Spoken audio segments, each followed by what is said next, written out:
Hello mga kabibig! Welcome back sa ring bagong YouTube channel o na mga Bisaya. Nagkita na jud. Nagkita na si Leni Robredo at BBM. Well, wala namang problema doon kung hindi politika ang pinag-uusapan nila, kundi ang success at proyekto sa lugar ni Leni Robredo. Pero ang tanong, ba't inuna si Robredo? Mas marami pang dapat uunahin ni BBM. Gaano ba ka-special si Leni Robredo na kailangang bisitahin ni BBM kumpara sa mga nasalanta ng bagyo sa Iligan City? Kumpara, chine-check niya kung kumusta na ang nabahaan sa Cebu. Okay na ba yung river creeks nila doon at flood control project? Bakit inuna si Leni Robredo? Mag-isip-isip tayo ha. Kasi parang may mali. Parang tiniming ito sa ano ba sa pag tawag dito, pag ano ni BP Sara ba? Pag sulti ni BP Sara, tatakbo siya bilang presidente. Para kumuha ng atensyon si BBM, kailangan niyang gamitin si Leni Robredo. Si Leni naman, mahilig magpagamit kasi iniisip niya, wala namang problema kung magamit siya. Kasi sabi ni Leni, ang aga pa para mamulitika. So may plano siya, mamulitika talaga. Pero maaga pa lang. Di ba? Nakakatawa lang ba?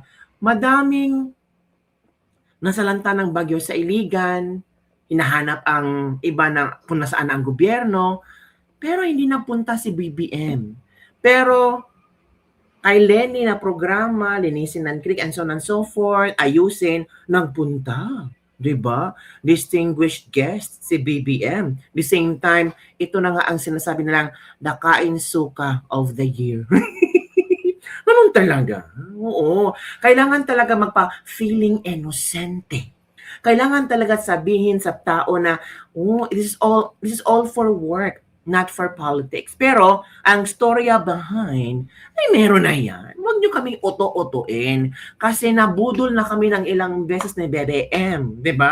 Sinabi ni BBM, may makukulong sa Disyembre. May magpapasko sa kulungan na kung saan managot sa flood control project. Wala pa rin. Natapos na ang Valentine's Day. Ngayon, ang bagong pautot nila, Sani Buwersa sila ni Robredo at BBM. At sabi pa nila na posible daw kumbinsihin ni BBM si Leni na tatakbo sa pagka-presidente at panlaban ni VP Sara. Kasi si BBM, wala siyang makuha na malakas na puwersa, puwersa talaga no, para talunin si VP Sara. At base sa resulta, si Leni ang pangalawa na mas may mataas na porsyento. Una si BP Sara, then po si Leni. Tapos sabi nila, pag i-endorso ni BBM si Leni, ay naku, tataas ang persyon. Tataas talaga kabibig. Kasi may mga ibang kakampeng na mabubudol na rin, mauuto na rin. So it means, kinokontrol ni Marcos si Leni.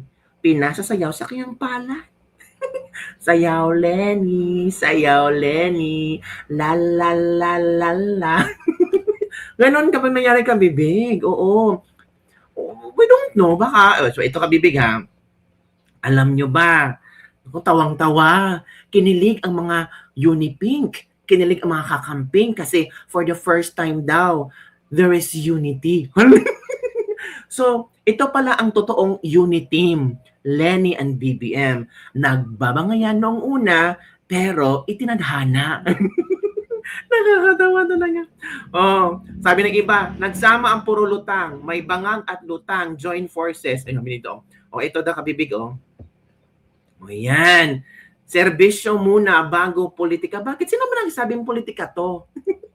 Nakatawa lang, no? Nakakatawa ang tagline. Sino ba nagsabi na this is all politics? Kayo lang ang nag-isip niyan. Ang iniisip ng tao, you are giving service to the Filipino people kasi trabaho yun naman yan. Pero bakit may politika? So kayo ang nag-iisip na ang ginawa nyo ay may politika. Di ba? Itong pagbisita ni BBM, politika na to eh.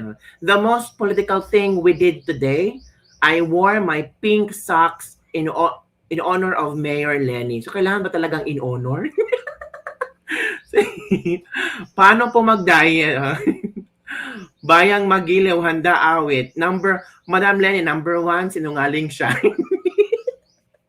Di ba? Nakakatawa lang. O, yan, o, pink sag. Tapos tama, o, di ba? Ay, nako, sa panoorin natin ang video niyan, ha. Meron akong video niyan. Nakikita ko, visit niyo sa negative in the lens of politics. So, open to Fortune Alliance. Alam mo, hindi namin pinag-uusapan yun. Alam mo, I think the mayor will agree with me na serbisyo muna bago politika. The most political thing that we did today, I wore my pink socks. Ay, kinilig si Lenny. My pink socks in honor of Mayor Lenny. Kinilig si Lenny. Wala, ang kakamping, kinilig na rin. Di ba? Open to Fortune Alliance. Alam mo, hindi namin pinag-uusapan yun. Alam mo, I think the mayor will agree with me na serbisyo muna bago politika. Why? The most political thing that we did today, I wore my pink socks.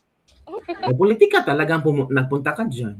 Hala, hindi nag-coincide ang iniisip ni BBM. Serbisyo muna bago politika. And the most political thing that I did today is I wear my pink socks. O, politika talaga. Di ba? Hala ka, ano ba naman? Ano ba naman My niya? pink socks in honor of Mayor Lenny. Hala, pinaghandaan. Pinaghandaan. Kasi baka may magtanong na mga taga-news, reporter, mga news media na, oh, sabi nila, politika daw ito, ay pinaghandaan ka, bibig, scripted. Di ba? Halatang scripted na buko. Galing sa bibig talaga nila. Ako pakiramdam ko scripted lahat eh. Scripted to lahat eh. Kailangan makita na maraming Pilipino na si BBM ay mapagkumbaba at willing to work with Leni Robredo. Pinapaganda ang imahe ni BBM, the same time pinapaganda ang imahe ni Leni Robredo. Magkaaway noon, best friends na ngayon. O, 'di ba ang ganda ng script? Tapos hindi daw ito politika, pero nakasuot ng pink. Tapos pinagmayabang pa niya. Uy, nakakatawa sila. Nakakatawa talaga ang script. Sana hindi na siya nag-pink socks, 'di ba? Sana hindi niya na-mention that he is wearing a pink socks. Parang mas huli agad. Nahuli agad eh. Nahuli agad yung drama. 'Di ba? Hindi daw politika pero nag-pink socks in honor of Leni Robredo. Ay, nako, ang hina. 'Di ba? Dati nagsisiraan pa yan, sila ngayon feeling close na. Nakaw muna bago serbisyo, may tama talaga. Wow, sana all, nakasundo ka, unsuka sa sinabi kay sabi ni VP Lenny Plastic. Napagandang paglaruan niyan sa 2028, kain suka at bangag pinagsama diretso sa inidoro. Nagkainan ng suka tong mga bangag at lutang. Trabaho, darating din tayo dyan sa politika dahil politika man kakabalo, nakamabuti ngayong maaga magdesisyon or mapagkaalaman kung sino ang kalaban, di ba? Ganyan ang politika, pag tapos na ang laban, bati-bati uli, walang samaan ng loob, walang inggitan. Plastikan coalition, kain suka Mama Lenny. Number 1, sinungaling. Number 2, in the difficult times, hindi siya nagpapakita. Karon, naunsa na. Sabihin na naman mga taing didilis na mamulitika ang sadya dyan. O, halata naman sa script nila eh. Hindi mo lang naintindihan. Sige, kapanya mo para maligtas ka sa tapos na kayo mamulitika, di ba? Kain suka, kain suka. Yun ang komento ng mga netizen kabibig. Paano yan? Meron ba kayong naalala na statement ni Leni Robredo noon? Sige, ipaalala natin ha. Ipaalala natin. Well, wala nang problema. Wala talagang problema na si BBM pumunta sa lugar ni Leni. Pero sana, inuna ni BBM yung mga taong nangangailangan ng kanyang tulong, lalo na yung mga binaha sa Mindanao. Hindi man lang yan binisita ang Ligan City. Ito. Bakit hindi dapat iboto si Bongbong Marcos?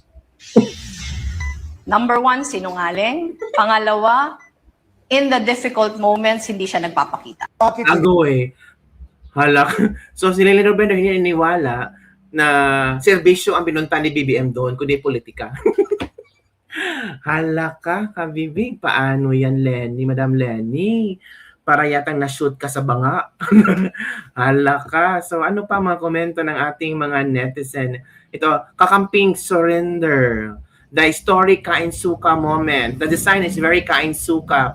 Nobody's buying that crap. So useless. Pink socks, it sucks. Pink socks para apak-apakan lang, kainsulto ba, uy? Pero of course, hindi nila ramdam kainsuka tae. Nakakahiya. LBM 2028. LBM daw. Kasi kainsuka. Kayo talaga? Kung ano mga iniisip nyo?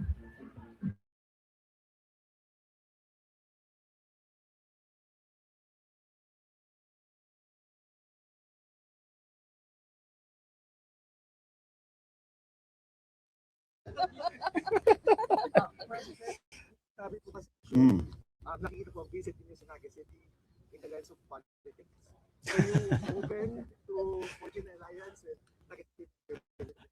Alam mo, hindi namin pinag-uusapan yun. Alam mo, I think the mayor will agree with me na serbisyo muna bago politika.